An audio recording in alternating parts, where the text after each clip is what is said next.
Hi everybody, welcome to Stalking the Wild Auto Harp, and today we're going to talk about playing in layers.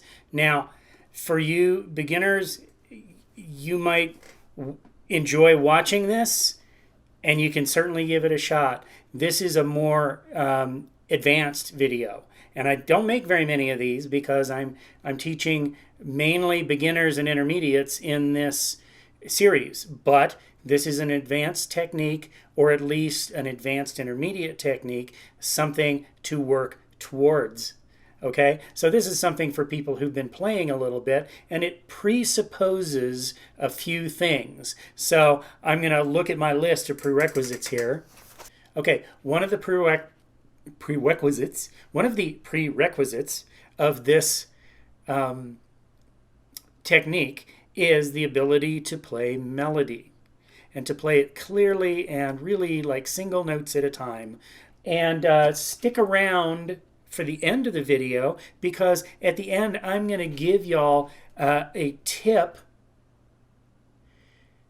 that is really going to help you to be able to do this pretty effortlessly. All right, once you have the ability to play melody and some rhythm and play some melody fills, you'll want to apply this special technique, which I'm going to turn you on to at the end of the video. Okay, so playing melody in layers. And for this video, I am using the tune Satisfied Mind by Red Haze and Jack Rhodes. I choose this melody because it is a tune that has long pauses in the melody between melodic phrases. Let me show you that layer. Playing in layers is about putting in different things in different strata so that we can hear different things going on and then have them stand in relief to each other instead of all being at the same volume where all the voices get confused with each other. All right, so I'm going to play you the melody to this song.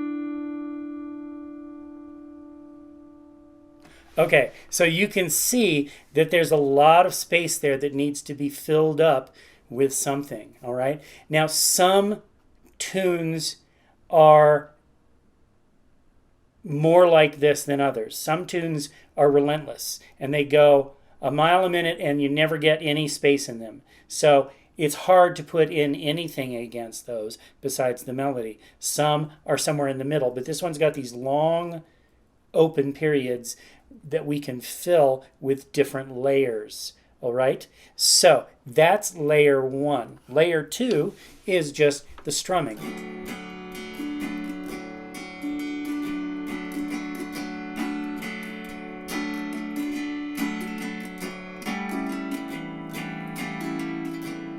Like that.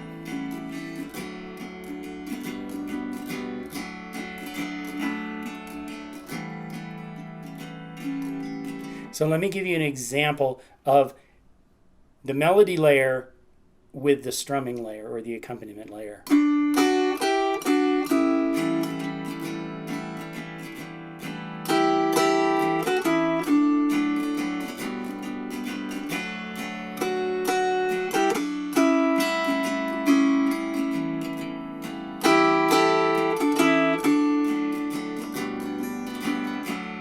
All right. That's an example of two layers going on at the same time. And really, they're not going on at the same time, are they? Listen again.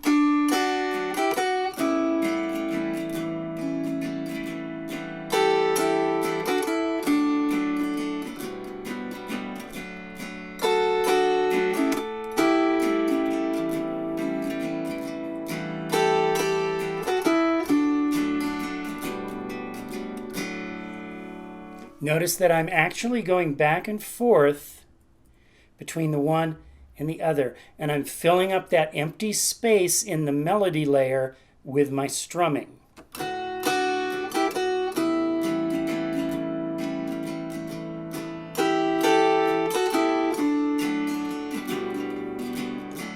Now, this is something that if we've been playing melody for a while, we all know how to do. But what I want to point out is how to do these layers so that the melody really pops out and the accompaniment goes on in the background. And I'm doing this with a couple of different techniques. The main one that I'm going to talk about here is volume. Okay, because they're both kind of in the middle of the auto harp. The melody is more at the top and the strumming is more at the bottom, but they do kind of cross into each other's territory. The melody is happening sort of in this area, and the strumming is happening in this area into that area, but they still remain clear from each other. Two distinct things because the melody is louder. I'm leaning on it more.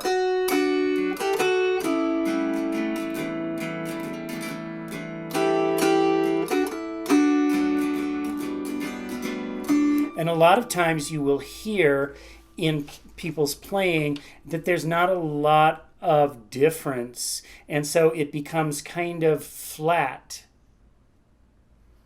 See if I can play it that way.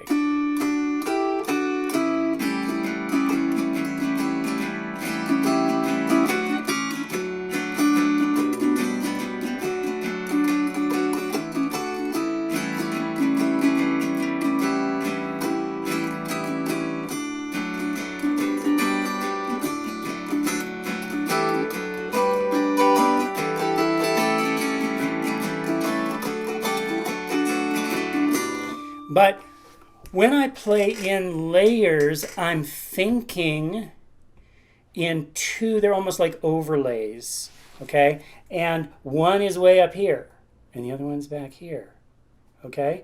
And I've done this before. It's kind of like if you've ever watched those old, the bluegrass groups that work the single mic, they actually have competitions in this, okay? Because it's a whole choreography where the whole group has to get into this interactive play back and forth of stepping up to the mic and being closer for the spotlight to be on them and them to be louder, and then the background group comes up. And while the soloist is up here, this is going on in the background, but it's softer. Now, I just said that on the auto harp, there's only one thing happening at a time. That is true. However, if you listen carefully to me playing in layers, you will see that while I'm playing the melody, I do throw in an occasional thumb stroke. And that is where the illusion comes from, that the strum is still going on back there. But it's so soft because I'm bringing the melody out volume-wise, and I'm driving the rhythm strumming to the back.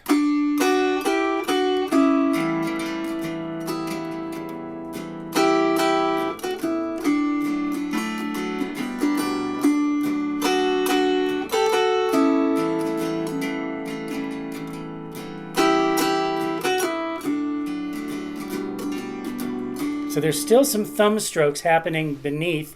It's basically, I'm pinching is what I'm doing on those notes. It's not every melody note because I'm kind of playing the melody with two fingers, but occasionally throwing a thumb stroke underneath it, but quiet, so that melody is really jumping to the fore, all right? So that is two-level playing. And we don't want it to be like this, where it's too similar in volume, and when the melody drops out, the harmony continues, or the rhythm continues, but it's still at the background level. So we get melody, background, melody, background, melody, background. And if I was writing this out, I would have to use dynamic markings, forte and piano, forte and piano. Or I could even, I would write them in different colors. So like, here's the melody, it's red, and here's the accompaniment, it's blue.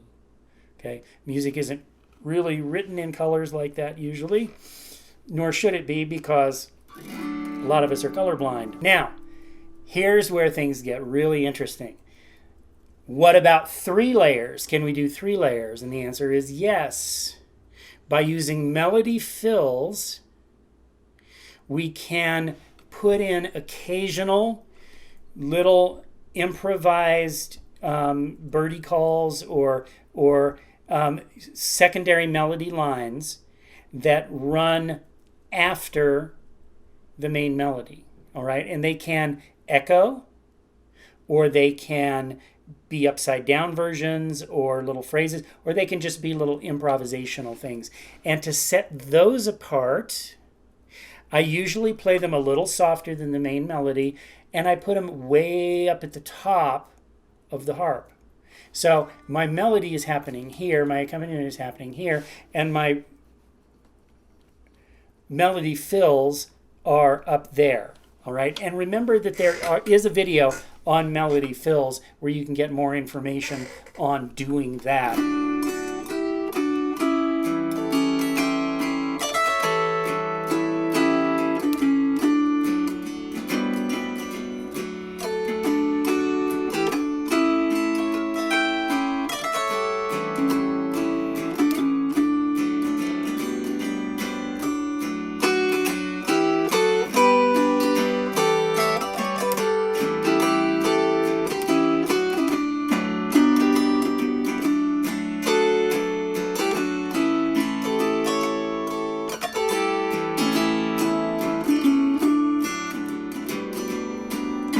So I've got my lead, I've got my backup, and I got my melody fills hanging in on the top. So I'm doing 3 levels or layers in my layer cake of playing. So one thing you need to know is you don't always have to or want to play with 3 layers. Furthermore, if you're singing, that's a layer right there, and that takes the place of your melody. I would say never ever play melody and sing it at the same time. That's me. Maybe you do, but I like to leave the vocal to be the melody, and then I just accompany and do melody fills. Now, how many times have you heard someone say, if I had his money, I'd do things my way? How little they know. It's so hard to find one rich man in 10 with a satisfied mind.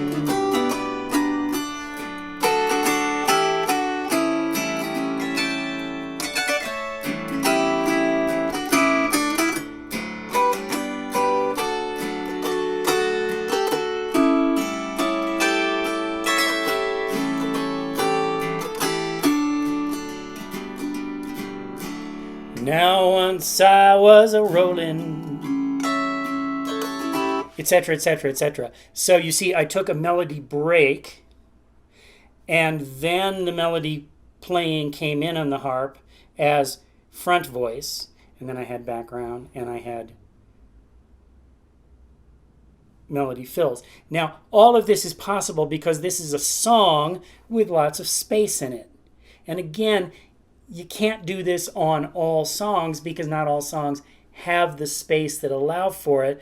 And really, you don't want to get so much in there that it's overwhelming. Less is more. And so what I might do is I might start the song with just the strumming and the voice. Now how many times Have you heard someone say, if I had his money? Start that way, or even less strumming. Now how many times have you heard someone say, if I had his money? Real quiet, real sparse, and then add stuff. This is all basic arranging stuff. Okay, so I don't want to go on any longer about all this stuff because these videos get way too long with me gabbing. I did promise you a tip, though. Back at the beginning of the video, I said stick around to the end. So this is what you stuck around for. The tip is how to go up on tips in your melody playing, which really gives an edge to them and makes them pop out. You can play melody with what I call the bowl, which is the soft, round part of your pick, which is how I'm doing my accompaniment strums to get them so quiet. And then I'm digging a little bit more with a little bit more tip or edge for my melody, which is bringing it out more. And you'll notice that I've got more curve to my finger to get me up on tip. But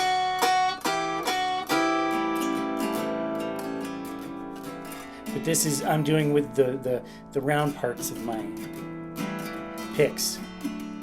And then when I do melody fills, I can really make those pop because it's the high strings and they're brighter and louder, and I'm up on tip up there.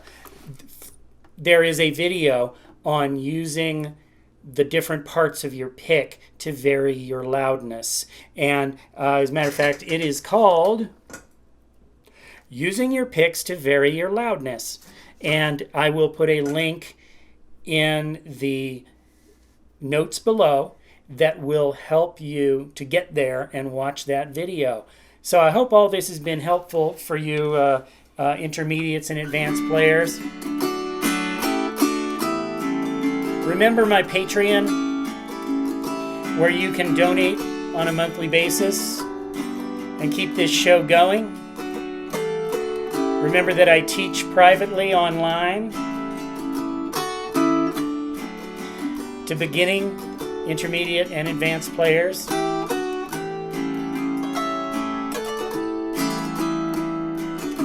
Remember that there's an index to this website, to this series on my website, halweeks.com, where it's all ranked by beginning, intermediate, advanced. You can go over there and then come back here and watch other videos. But that's how you can find anything. So I'm going to take you out with a little bit more of this satisfied mind. I'm Hal Weeks. Thanks for watching Stalking the Wild Auto Harp.